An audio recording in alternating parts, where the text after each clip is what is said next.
Welcome to the James Skrmetta Show. This podcast, first podcast in a while, first podcast in about 6 months, 8 months, something like that, and first podcast of 2020. And this is a very special video, special podcast. I wanted to do this video around the turn of the new year. I had kind of got the idea, and I wanted to take this time to go through my entire career of content creation. And it really has spanned an entire decade.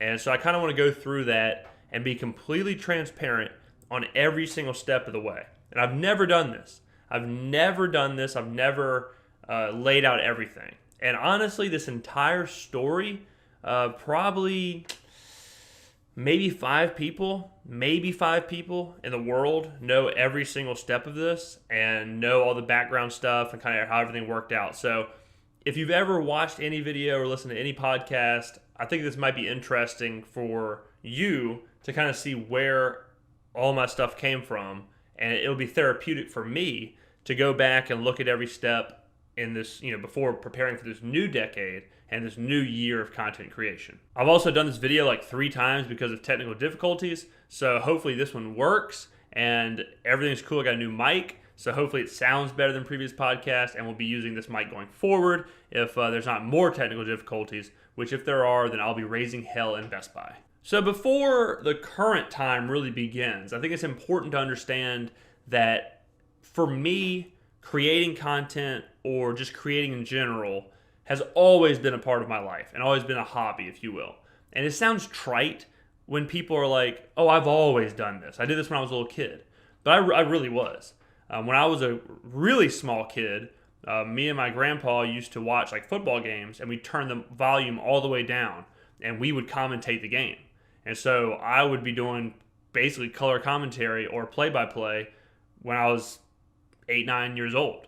And so I was always thinking like that. I was always thinking, how can I create this product? And that was obviously way before this new content creator, this new influencer, however you want to say it, really took off.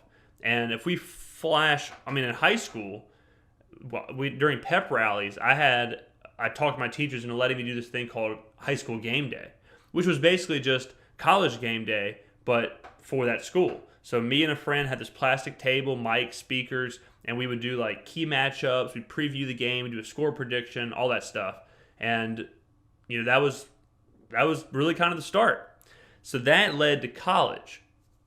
And in college, my major was sports journalism, and which then got changed into broadcast journalism. So broadcast journalism was just all the mediums of that time, which was newspaper, TV reporting, and news reporting, like newspaper reporting.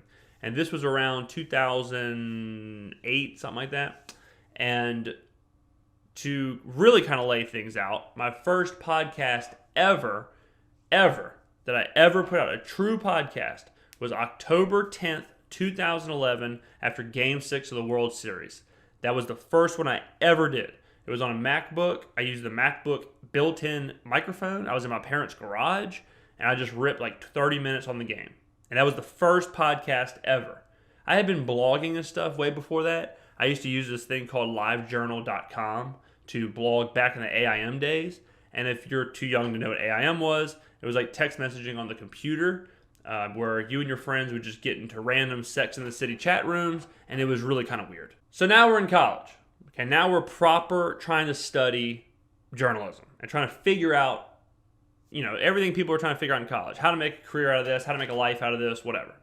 And so I went through the 3 disciplines. TV reporting, hated it. It was too scripted. It was way too much of the stereotypical. It's Phil here in front of the city council meeting. The pothole ordinance has been pushed through. Potholes will be filled within 20 days of seeing them. Back to you, Karen. Like it was that. It was just that all the time. And so it was just way too stiff. It wasn't enough originality, or however you want to put it, built in. So I just really rejected that whole TV reporting. Then it came to news reporting, the newspaper style, and it was whatever. Writing to me was always kind of easy, but I wrote more like kind of free-flowing, kind of like a screenplay would be. I took some screenplay classes, which will come in later.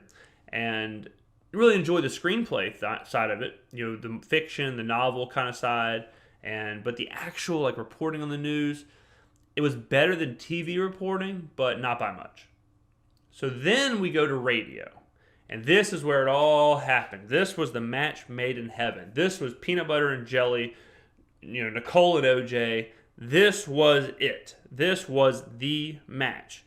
And I was in a class with about 40 other students, all doing radio, and it became really apparent really quickly that I was not on the same level as them. I was doing something like way different. Now, it sounds arrogant or cocky, but it's just the truth. We did, everyone in the class had a 3-hour block, and a fake 3-hour block. So you had this where you went in and you recorded your sound bites, basically. You're like a DJ. So the music played, and then you would come in every 4 or 5 songs and do your thing, read ads, whatever, and then be done. There was probably 25 minutes of actually talking in a 3-hour block, and it was all pre-recorded. So you'd go in, you'd schedule your time slot, you'd go in, and you would record your stuff. Most people in the class would take 5-6 hours to do it. It would take multiple days. It took me about 20 minutes, 30 minutes on average. That was it. I didn't do double takes. I wouldn't even need the ad reads. I just improv the ad reads. Everything was fine. And so I'm loving it. For me, I'm just having fun. It's not even schoolwork. I'm just having fun. And the teacher of that class was the station manager. And he asked me after a few weeks, he was like, hey, why don't you do an actual show, like an actual block? We'll give you on the actual radio station an actual 3-hour block, and you won't have to do the fake homework. Just do the real stuff for my station, and we'll count that as your work. And I'm like, hell yeah, put me on. Give me 3 hours. Let's do it live. Screw it. So I started doing real radio, and again, loved it. And so when I did that, I had to do a meeting with the assistant station manager, and he would go over if I was doing the ad reads correctly, if I was doing everything by guidelines, if I was, if I could be critiqued in any way, whatever. And after I met with him twice, and at the second time of meeting with him, we were meeting in the station, and he was like, "Look, there's nothing else I can teach you. There's nothing else I can say to you. These are a waste of time. Just keep doing you." So I'm thinking at this point, okay, I'm like 22 years old. I'm thinking at this point, this is easy. Like my life is figured out. I'm just going to do this. I'm obviously really good at this. I'm obviously right where I need to be. At 22 years old, hell effing yeah. I'm about to get this degree in broadcast journalism, and I'm about to take off. I'm about to be the next Howard Stern. Life is complete. Well, it's not that easy, but because I loved radio so much, I started to actually do podcasts. So this is around 2011 now, and I was doing podcasts, mostly with my friends. And my friends, super talented, super funny people, great on radio, great on podcasts. They don't do radio or anything, or they don't do media, but they easily could. And I loved doing podcasts with them. I thought they were hilarious. And it was called the King of Zing podcast. It was on podbean.com. And King of Zing was my radio call sign or whatever. Like everyone on the radio, has some stupid name, and that was mine. So I would come on the radio and I would say, my whole thing was the King of Zing, the Dean of Sting, and 50 Shades of Amazing, James Skrmetta. And I thought that was the hottest thing of all time. I thought that was the greatest call sign, greatest motto, greatest thing ever. I would have printed it on t-shirts if I could. I was printing flyers. I mean, this is so old school, but I was printing hundreds of flyers at the university library for the podcast. And I'd go tape them on bathroom stalls. I'd go tape them on telephone poles, the cubicles or whatever in the library, anywhere I could. So I'm at this point now, I'm thinking, okay, radio, podcast, whatever. Let's do it. Let's create. This is what I got to do. So the last 2 semesters, still about 2011, 2012, the last 2 semesters of college, I was commuting about an hour each way because I didn't have that many classes left, and I was really just doing the radio stuff and some other things I hadn't done yet, like algebra. But I wasn't up there full time. So I was back at home, and I was working at a plumbing supply warehouse that a friend of mine's dad owned. And I was doing the warehouse stuff. I was just inventory, just super physical labor, no air conditioning, no heater, all that stuff. and all I had was a portable radio. So I had a portable radio with antennas and everything, and I would listen to talk radio all freaking day. And I would listen to Scott Van Pelt, Ryan Russillo, Jim Rome, Colin Cowherd, Mike and Mike, Sean Hannity, Rush Limbaugh. Listen to all of them all day, 8 hours a day. And I was listening to it and studying it. I really was listening to how they were doing it, how they were doing their blocks, their interviews, the segments, whatever. And I was absolutely a student of what they were doing. Because at this point, I'm thinking, hey man, I'm just about to graduate. And once I graduate, I'm about to be doing what they're doing. So I need to figure this out. And I worked at that warehouse for probably a year and a half, something like that. And it was every day. I didn't listen to any music, no music, all radio. At the same time, I learned some really important things. And this was when a really big shift in media started to happen. So during this time, people like Glenn Beck, Bill Simmons, and Barstool Sports got really popular. And they all kind of had the exact same kind of brand where they were a singular person, a singular brand who created content in this bubble, and then they kind of transcended who they were working for. Bill Simmons kind of transcended ESPN at that point. Glenn Beck transcended Fox or wherever he was at that point. And Barstool started to transcend other media agencies. And I saw this and I thought, this is probably the future. This is probably how it's going to be. Because if a personality or a branded person like Glenn Beck or Bill Simmons or Dave Portnoy, if they can get big enough, then they can do all this stuff. And they don't need the terrestrial radio stations. They don't need the news stations. They don't need the TV channels or the websites or whatever. They can do it on their own. And as that started happening, I started to think about how I could get on the forefront of that. And around that time, me and the same people I was doing the podcast with, two of my friends, created a website called thewhithouse.com. And it was like Barstool. It was basically just Barstool. And we did blogs, we did, at that time, podcasts, and did some videos. Some videos, not too many, because YouTube will come gradually later, which you'll hear a lot about, but mostly blogs and podcasts. And let me say this about that website. We did it for about 6 months straight. And then people graduated college, got real jobs, got married, and it was hard for them to dedicate themselves to the website. And so after about 6 months, we quit doing it. But if we would have kept doing it, that website was awesome. The content was great. And it only would have got better as YouTube and videos and production and that got better. We would have been on the forefront of all of it. And it's something that I regret a lot, is not putting a strong year with them, into that. But it is what it is. In the same time, now we're probably closer to 2014. So like in 2013, I've graduated college. I'm still working at this plumbing supply house, but I find YouTube. Now, YouTube at this point was basically viral videos. It was basically America's Funniest Home Videos on the internet. And it was, a channel would have like no branding, no icon, no banner, nothing. It would have one video, and the video would be like Charlie Bit My Finger. And it would be huge. It would have 50 million views, but that was it. You never see anything else from the channel. And so YouTube was kind of just like a viral pocket hole, but it wasn't what it is today by any means. So I stumbled upon two creators specifically that changed all that for me. This guy named Rodashaw and this guy named KSI.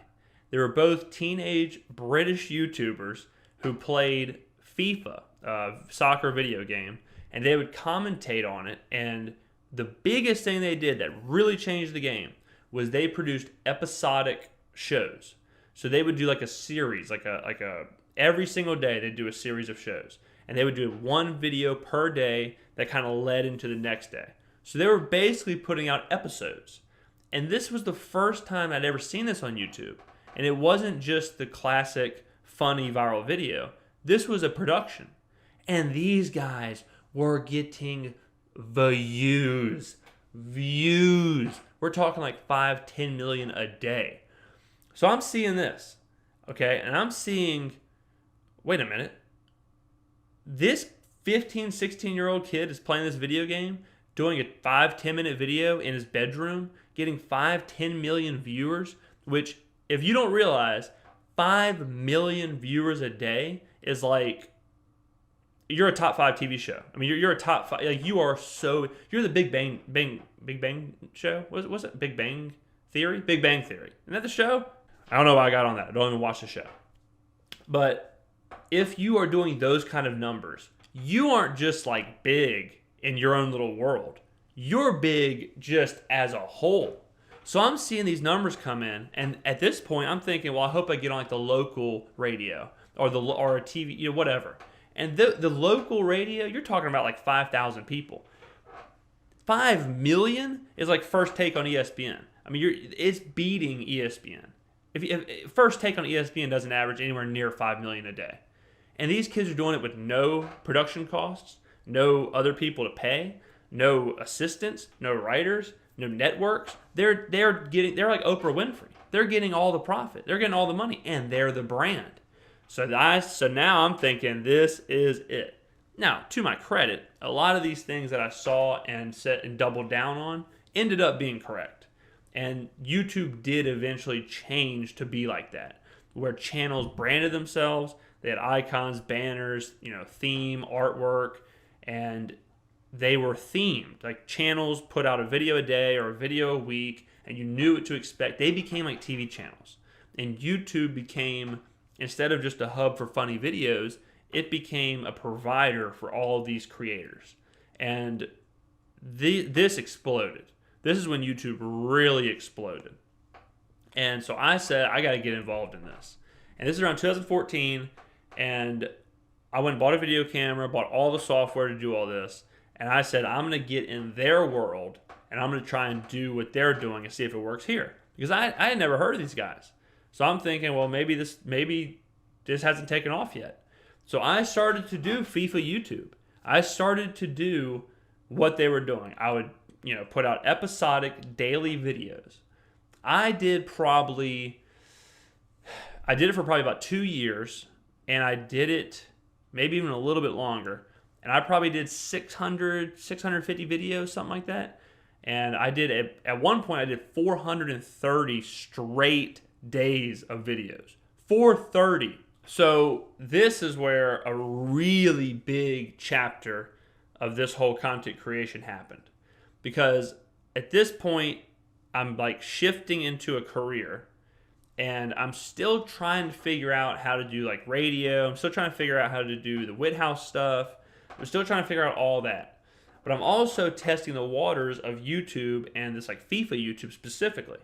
So I figure out I probably need to separate the brands, and I don't need them mixing up, because at that point YouTube was, if you were doing like FIFA on your channel, that you couldn't like throw something else into the channel. You couldn't, it would have been weird for me to do like FIFA, but then also be like James Skrmetta. You know what I'm saying? Like, so I separated them all. And so I created 2 Twitters and had kind of 2 separate worlds. And so I had me, who was trying to do proper journalism, basically. And then I had this FIFA YouTube. And like I said, the guy's name was Rodashaw and KSI. It wasn't the real names, obviously. You had other people under the same kind of weird aliases. Like there was a Mini Mentor, a Zerka, all kind of stuff like that. And so I chose Nova, because when I was in college, me and my friends would do like these stupid wrestling videos where we would just joke around with each other, filmed on like iPhones, or not even iPhones at that time, just whatever phones. And we would do, like just promos, just drunk, stupid college stuff. And my wrestler was Nova at the time. So I chose that name. So this was the huge shift in branding for me. And this would carry on for the next half a decade. And so now I had 2 Twitters. I had my real life Twitter, and I had this Nova Twitter. And I had the YouTube channel for FIFA, and I had the Whithouse with blogs and podcasts and other stuff. So the FIFA started to work pretty well. I probably got around 1,000 subscribers, something like that. And the Twitter and that following kind of really started to boost up. And so I spent a lot of time on this. because I'm working a full-time job at this point. And think about it. I'm coming home from a full-time job. I'm playing an hour, 2 hours of the video game. Then I have to edit the videos and publish the videos, do the thumbnails, all that stuff. And it was an absolute grind. Like I said, 430 straight days. You're talking about Christmas, talking about my birthday, New Year's. I'm busting these videos out. And what it taught me was, it taught me editing video and audio really well, because I was working under such a fast deadline that I had to edit quick and make sure all of it was right. So I became a really good kind of a minimalist video editor. I wasn't making like Transformers. I wasn't, directing the next Avengers movie, but I could splice videos, add music, render it all, and do it all pretty quick. And this is something that I've done for the rest of my career. Even in my real work, sometimes when I have to edit audio or video, I use the exact same tools I used for FIFA in those days. And like I said, did that for about 2 years, and it was a crash course. It was insane, wild, but I learned a lot, and it was a thing.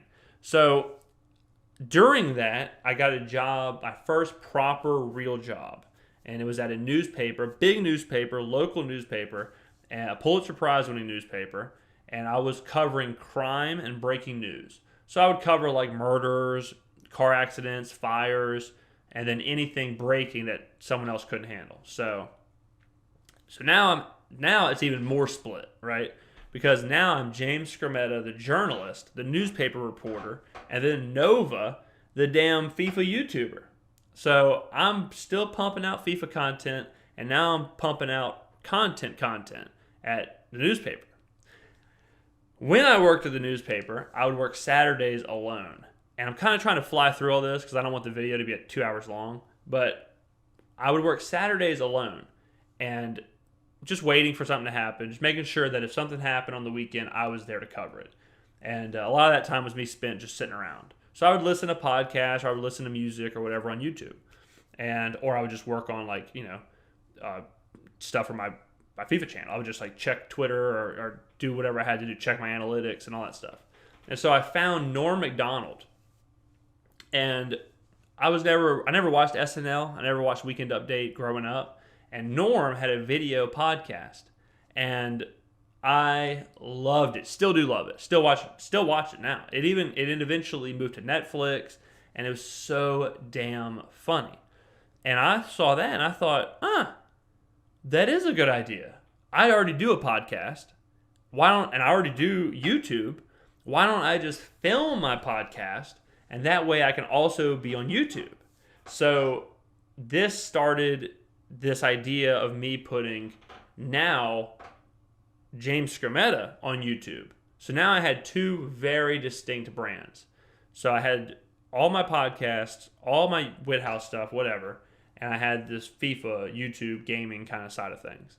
And so I started to do these video podcasts. And at that point, they were called Out of Bounds. And they were just a sports 30-minute podcast. And, had it on iTunes, had it on the Whithouse, had it on... maybe the Whithouse was lasted longer than I thought, because it was definitely active during that time. And so I would do those video podcasts, and they were pretty successful. They did well. There's some with 5,000 views or listens or whatever, and all that stuff. And so now I'm really pumping content out. This is where I really start to get after it. You got to think, I'm working 45, 50 hours a week at the newspaper. I'm doing at least one podcast a week. I'm doing FIFA videos every single day. So when I come home from work, I'm working for at least another 5 hours just on these videos. And I'm just kind of building up these brands. And I'm slowly building up the James Skrmetta YouTube channel. I'm slowly building up the Nova channel. And I'm slowly writing crime articles I'm interviewing Robin Roberts. As I watch more Norm, I start to get into his Weekend Update. And I start to think, Weekend Update and SNL isn't very well received right now. And I kind of think how Norm thinks, like these jokes. I get his writing process. So I decided that I would try and do it. And this became the James Skrmetta Experience and Your Week with James Skrmetta. These shows are probably what I think are the best, like the best thing that I did, because they were quality wise, they were damn good. And I didn't have obviously the $1,000 cameras that SNL do. I didn't have producers and editors, so the look wise wasn't up to snuff with SNL, but the jokes and the whole process of it, I think, was just as funny, if not funnier. And so I did probably 25 episodes of that, 30 episodes of that over the years. And those took a long ass time because I had to find the news stories, I had to write the jokes, then I had to perform it, then I had to edit it. And since it was so specific, so many different cuts, photos, videos, whatever, the editing took forever. And because it was a script, I wasn't just like free flowing like a podcast. The video took forever. So each one of those videos probably took close to 10 hours to do, on top of full-time work, podcast, and the FIFA YouTube. So I'm adding just more and more and more. But those were very well received and became a staple of kind of my channel. And I really liked the idea of it. I liked the idea of doing like a free-flowing podcast and then having this specific quote-unquote TV show. So I did that for a while. And this is where it really took off to do it, or I really started to say, I'm just a content machine, just an absolute content freaking machine. And I started to do longer podcasts, and everything was going fine. And I realized that no one was searching for like James Skrmetta. No one was searching for the words out of bounds. So I started to do these specific videos for specific events that happened. So instead of just talking about like Drake and Meek Mill's beef on the podcast, I would make a video specifically about the Drake and Meek Mill beef. And a lot of the times I would write jokes like I would for Your Week with James Skrmetta for that video. So it was like a mesh of everything. And those videos did really well, really well. There's a Brett Favre ESPYs video I have that has probably 50,000 views. There's a Drake Meek Mill with probably 6,000 views. I did one for the Delta Airlines when they kicked off that doctor. That has probably 15,000 views. So I started to get like really high view counts. And at this point, again, I'm thinking my damn local radio is catching maybe 500 to 1,000 listeners at any given moment. And I'm doing 15,000 views. I'm the biggest thing in the damn world. Now, this caught the attention of the newspaper I was working at, because they're seeing me just like, because now, I'm branding all of this James Skrmetta stuff under my real Twitter. So now, like, they're seeing all this and they're like, they're not getting anywhere near these views. And so they had a conversation with me and kind of were like, can you bring this to our newspaper, to the website? Can you do this locally? And I kind of decided then that I was better off just doing it independently and not having to deal with the newspaper, not having to deal with them governing me or anything. And I would just do better if I was content creating full time on my own, and I just leave them in the dust. So I did. I quit, and I got a safe PR job that I knew I could do, and I would do the PR job while simultaneously kind of building all these brands. So I do this for a while. I do this for a year, a couple years, whatever, and I'm doing podcast. Now I'm doing like a full-on podcast. I'm doing everything I was doing previously. I'm kind of slowing up on the FIFA YouTube and focusing now more on me, like more on the James Skrmetta side of things, where I'm doing the podcast, the videos, whatever happens. So I'm ripping it at this point while working this PR job. So around the same time, Katie Nolan, who now works for ESPN, was working for Bro Bible, or Guyism at the time, and she was doing something very similar to what I was doing with the weekend update kind of videos. And I'm not sure if she was doing it first or if I was. Doesn't matter. Neither one of us were copying each other. But she went from that to Fox Sports, and so I'm thinking, well, wait a minute. We're like the only two people doing this on YouTube besides actual SNL. And I'm thinking, if she's got picked up for Fox Sports, my stuff's better than hers. I need to like start emailing people. I need to start getting this out there. And so I started to just blast all my stuff. I sent it to Bro Bible, Barstool, The Chive, Fox Sports. I was paying $1 at that time on Facebook. You could pay $1 to send a message to someone on Facebook who you weren't following, and they would get it in their inbox. I was paying like $1 to send it to Prez. I was paying $1 to send it to whoever. I was sending my stuff all over the shop. And, over the years, I've had conversations with some pretty important people and some pretty important companies. I've had conversations with some high-ups at Fox Sports. I've talked with, at that time, Bro Bible, radio stations in Atlanta, Houston, New Orleans, Nashville. And they were always seemingly just one step away from really coming to fruition. And so I was always thinking, I'm one email away. I'm one email away from making this happen, making this a reality.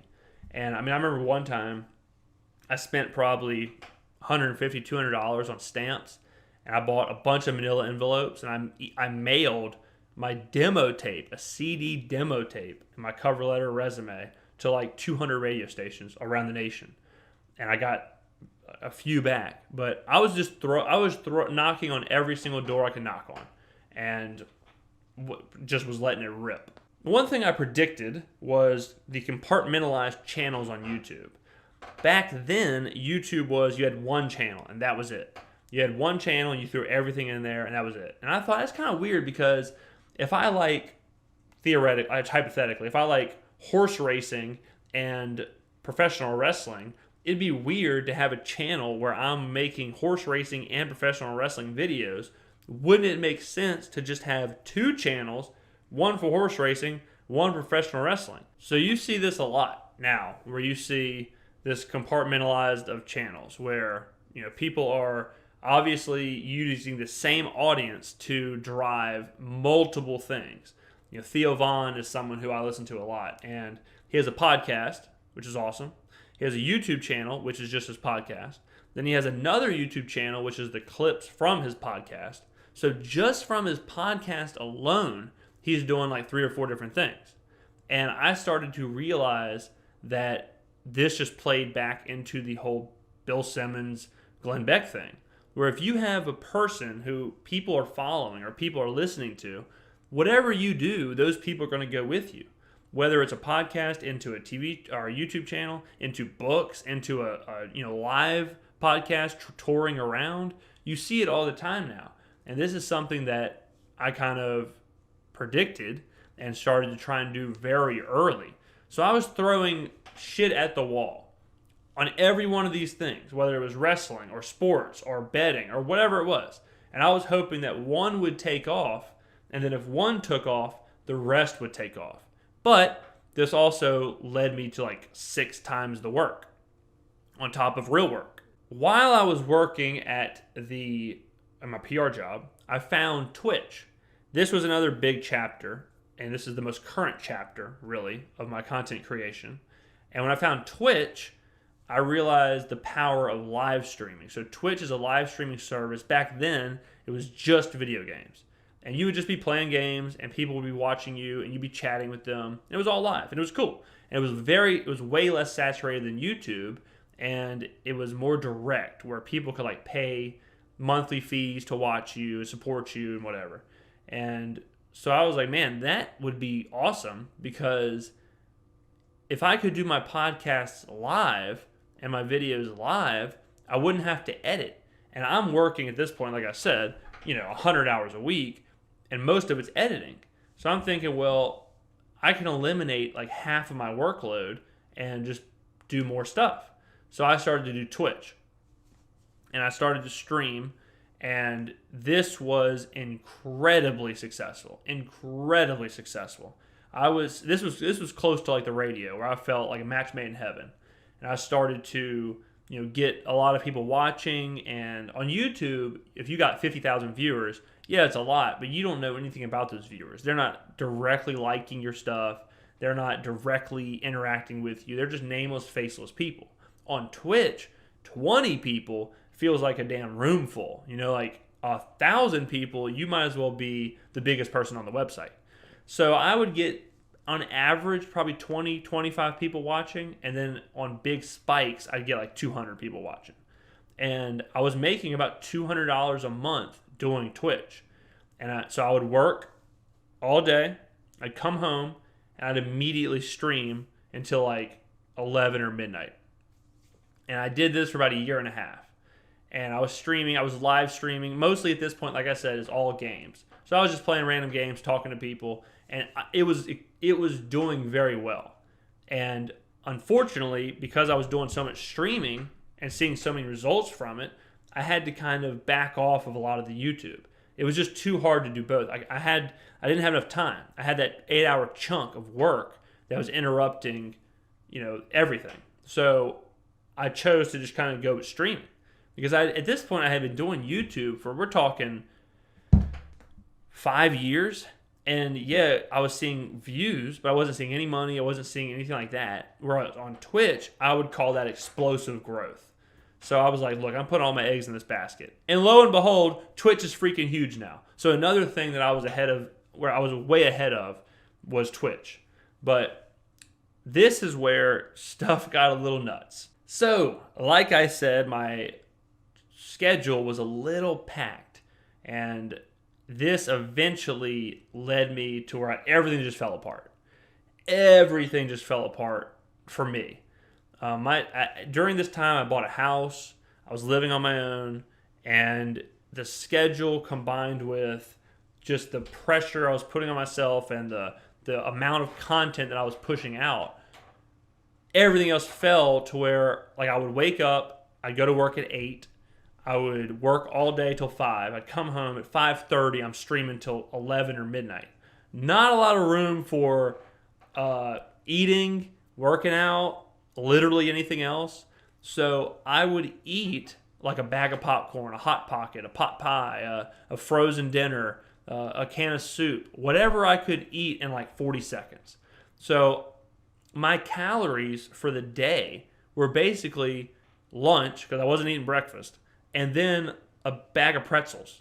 So you're talking about, like, I don't know, 900 calories or something like that. And I'm chugging coffee all day because I'm exhausted, because I went to bed at 1 a.m. because I was streaming till midnight.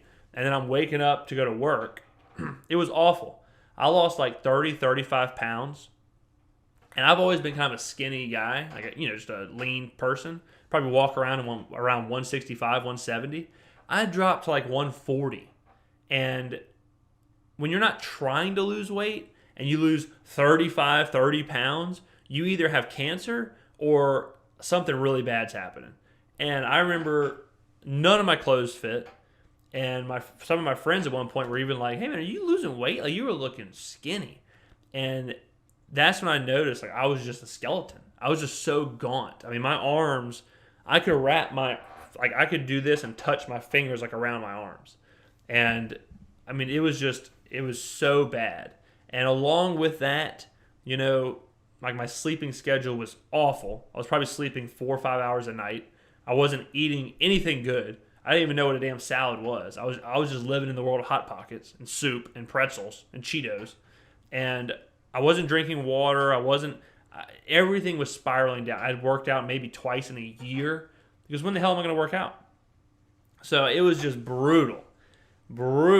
And, I'm still just thinking, I'm almost there. I just had to keep pushing, because once I can do any of this stuff full time and I get that, I remove the 8-hour block, then everything will be cool. I just have to go and keep pushing. And it wasn't until last year. It was almost a year ago today. It was almost a year ago. It'll be a year ago in February. So it's about, 11 months. 11 months ago, after Mardi Gras, which is like a big party thing down here, I got sick. And I was just kind of like had a cold, but I couldn't really talk. And I was coughing, whatever. So I couldn't stream. So I was forced into a break. And I was like, you know what? I got to get my shit together, because I'm falling apart at the seams here. So I decided I was going to take a real break. Now, this is the first time since 2013 that I had taken a break. And I'm talking like a break was 2 days, 3 days at that time. If I wasn't doing a podcast or a video or an upload from 2000 and probably 12 or 13, 2013, probably 2012 to 2018, the most I probably ever went was a week. Easily a week. So I had been running on fumes for a while. And I took this break and I started working out every day. I started eating like true meals, chicken and vegetables. I started cooking every day. I started to drink gallons of water. I started to do yoga. I started to do meditation. I was running. I was biking. I was just living life, really. I was just kind of like doing stuff. And everything came back. I gained all the weight back plus a little more. I got jacked and shredded out of my mind. I was in great shape. Everything was clicking. And everything was going good. And everything is still going good. I don't know why I said was. But, so I took that step back to focus on everything. And just really kind of look at everything. And it was good. It was really good for just me as a person and a creator or whatever. And so I took a break for probably a month or 2 months, something like that.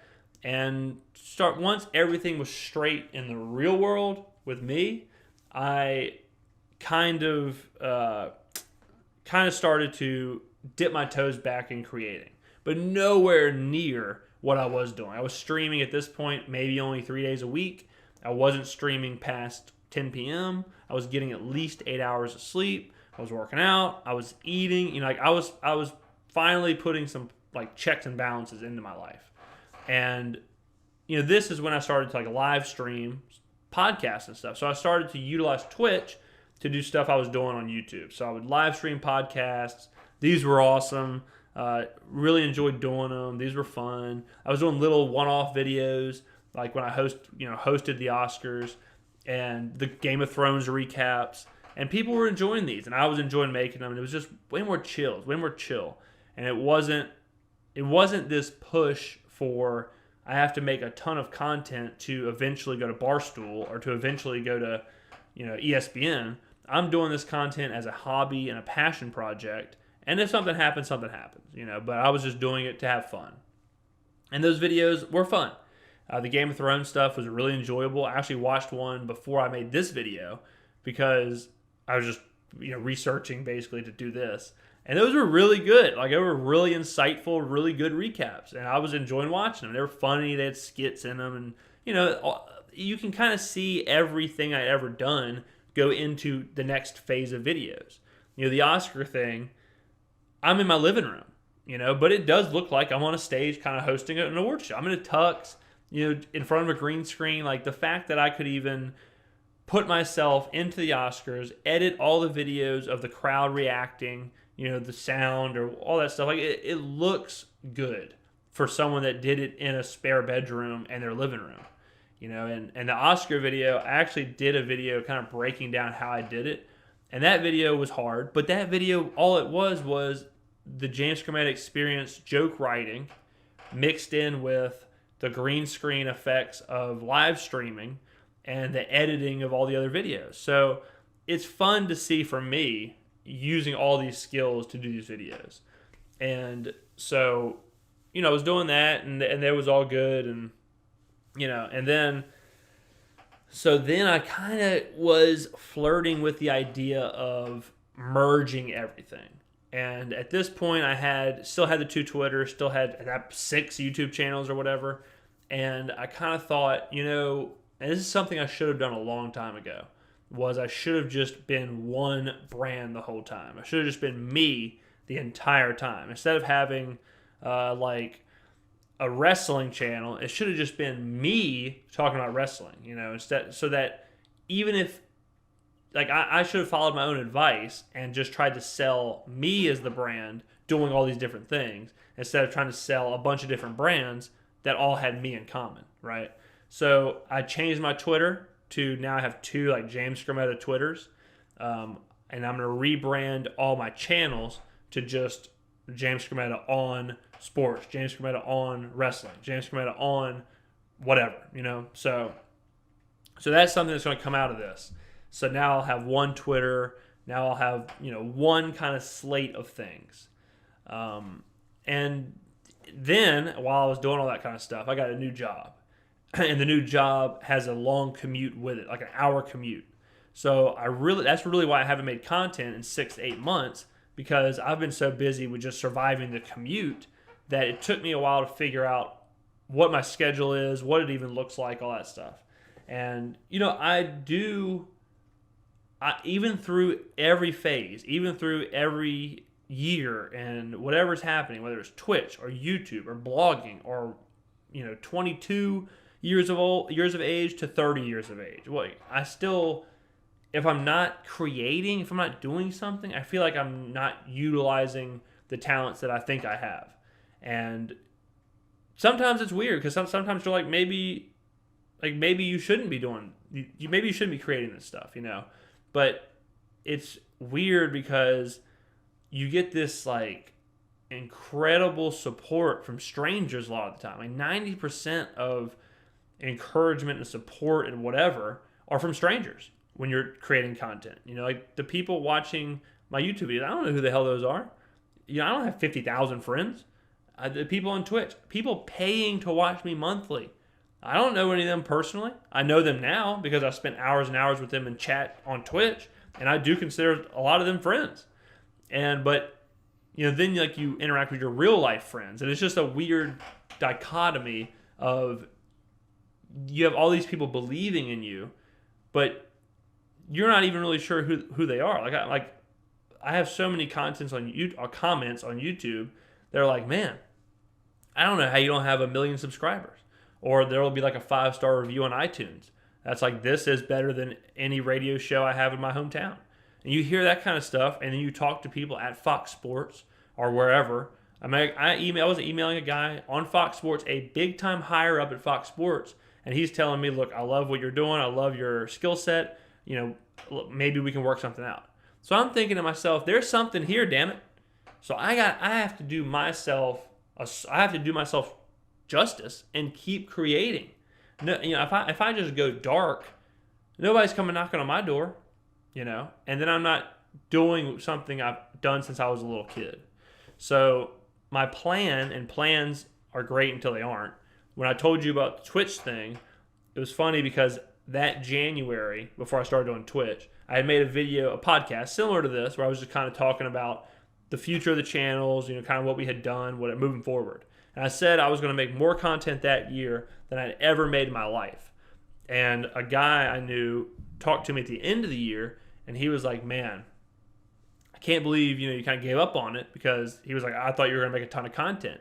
And I'm laughing because I'm thinking, bruh, I've made so much content, I lost 30 pounds. Like, I streamed in 2018.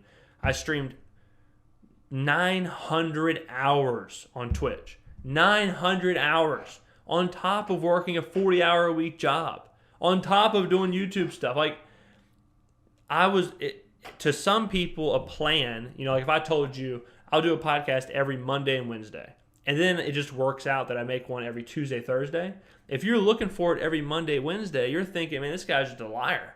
But if you're looking for it every Tuesday, Thursday, you're like, man, this guy's the most consistent person on earth. And so, it's hard for me to say what the plan will be, but I do want to make content much more consistently this year than the past 6 months, 8 months. Now, what does that mean? I don't know. Does that mean a podcast once a week? I would almost guarantee that at least I can get a podcast a week out. Streaming, I would love to stream at least twice a week, 3 times a week, like a Monday, Tuesday, Wednesday kind of thing. And just maybe 2 hours, 3 hours a night, just something chill, like 7 to 9, nothing crazy, 6:30 to 9:30, something like that. And pump out some like solo videos here and there on specific things that are happening. And I do want to focus on that and get that more involved, because it's just something I have to do. So I can tell you that. Another plan, officially rebranding everything. So all the links will be below in that. If you're following my old Twitter, I'll probably tweet this video out and then be done with that Twitter and move to my other Twitter. So that's kind of how you'll find me, I guess. But this is And I don't know if I covered everything. I don't know how long I've been going. I've been going for about an hour. I probably didn't cover everything.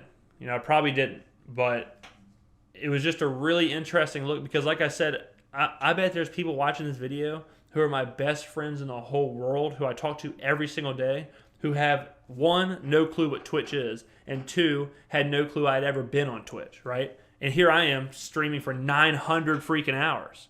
So it's just a weird thing. It's been a weird 8 years, and it's been such an enjoyable 8 years. And I just want to thank everyone who has ever watched anything, who has ever listened to anything, shared anything.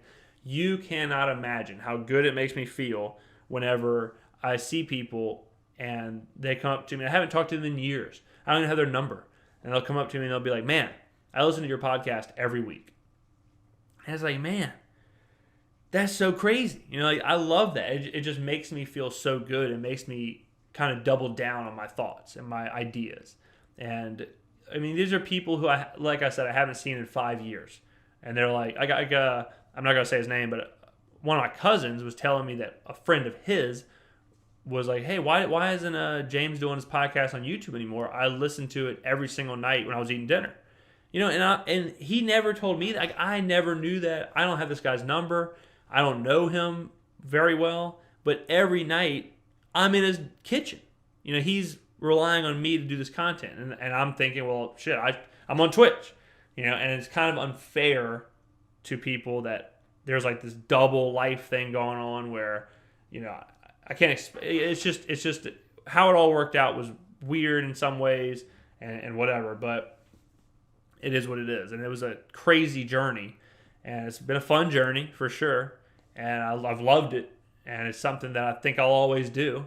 I mean, over the 8 years, I've got so much equipment in here, so much I've built a studio kind of in my house, and hopefully we'll get a ton of content pushed out. I would love to do podcasts with my friends again, get them involved in here and just kind of shoot the shit, whatever, and see where it goes. Because I think I've said it before in many podcasts and many YouTube videos, but I really do think I'm the best in the world at this. Like I really do think, given the everything in a vacuum, there's nothing that I can't do in this realm. I mean, just like the weekend update type videos, I'm doing that stuff after working all day. I'm doing that stuff by myself. If I had a team of writers and a team of people doing the cameras and editing and all that stuff and wardrobe, yeah, I could do exactly what Colin Jost does on Weekend Update. Like, there's absolutely no doubt about it.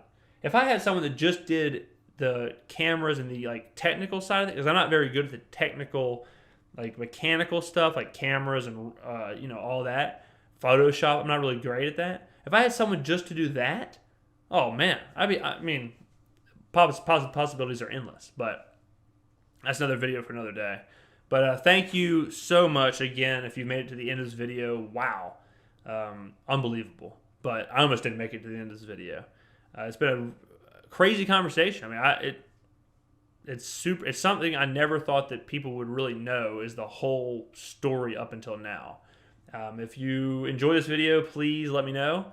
If you personally know me, reach out, text, tweet, leave a comment, whatever. If you are confused, have a question about anything, or interested and want to know more about any of these little things I've said, drop me a comment or a tweet at me, whatever, and I'll be happy to explain it, right there or in another video. So thank you guys again so much. Anyone who has ever supported, shared, liked, comment, even didn't like but watched anyways, whatever.